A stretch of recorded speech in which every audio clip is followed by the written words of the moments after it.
കുന്നത്തൂരിൽ LDF സ്ഥാനാർത്ഥിയെ പ്രഖ്യാപിച്ചിരിക്കുകയാണ്. കോവൂർ കുഞ്ഞുമോനാണ് സ്ഥാനാർത്ഥി. സിറ്റിംഗ് MLA തന്നെ മത്സരിപ്പിക്കാനുള്ള തീരുമാനമാണ് പാർട്ടി സംസ്ഥാന കമ്മിറ്റി തീരുമാനിച്ചു കഴിഞ്ഞു.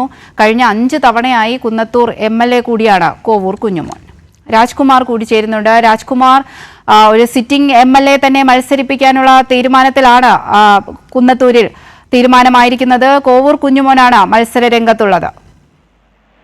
അതെ, അതായത് RSP ഇടതുമുന്നണി വിട്ടുപോയപ്പോൾ അതിൽ പോകാതെ വലതുപക്ഷത്തേക്ക് പോകാതെ ഇടതുമുന്നണിയിൽ ഉറച്ചു നിന്ന ഒരു നേതാവ് കൂടിയാണ് കോവൂർ കുഞ്ഞുമോൻ.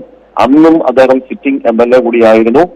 പിന്നീട് തുടർച്ചയായി ആ സമയം മുതൽ 25 വർഷമായി അദ്ദേഹം കോവൂരിൽ എന്ന് പറയുന്ന നിയോജക മണ്ഡലത്തിൽ ജനസേവനത്തിൽ മുന്നിലാണ്.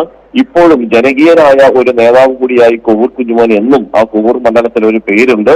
അദ്ദേഹം ഇനി തുടർച്ചയായി വീണ്ടും 30ാമത്തെ, അതായത് 6ാമത്തെ തവണയാണ് മത്സരിക്കുന്നത്. ഈ കുറി അദ്ദേഹം ജയിച്ചാൽ ആ ഒരു കാലാവധി പിന്നിട്ടാൽ 30 വർഷം MLA ആയിരിക്കുന്ന ഒരു ജനപ്രതി എന്ന നിലയിൽ ഒരു പേര് ഖ്യാതി കോവൂർ കുഞ്ഞുമോന് ലഭിക്കും. ഇപ്പോൾ തന്നെ ഇന്ന് അവരുടെ RSP ലെനിനിസ്റ്റ് പാർട്ടി അവരുടെ സംസ്ഥാന സെക്രട്ടറി ഉൾപ്പെടെയുള്ളവർ ചർച്ച നടത്തിയിട്ടാണ് ഇത് സീറ്റ് കോവൂർ കുഞ്ഞുമോൻ തന്നെ മത്സരിക്കുമെന്ന് അറിയിച്ചുകൊണ്ട് ഇടതുമുന്നണിയുടെ സ്ഥാനാർത്ഥിയെ മത്സരിക്കുമെന്നുള്ള ഒരു അറിയിപ്പ് അവർ രേഖാമൂലം തന്നിട്ടുള്ളത്. അത് പ്രകാരം അദ്ദേഹം ഇപ്പോൾ ഈ ഇടതുമുന്നണിയുടെ സ്ഥാനാർത്ഥിയായി കോവൂർ നിയോജക മണ്ഡലത്തിൽ പ്രവർത്തനം ആരംഭിച്ചിട്ടുണ്ട്. ശരി, രാജ്കുമാറാണ് വിവരങ്ങൾ നൽകിയത്.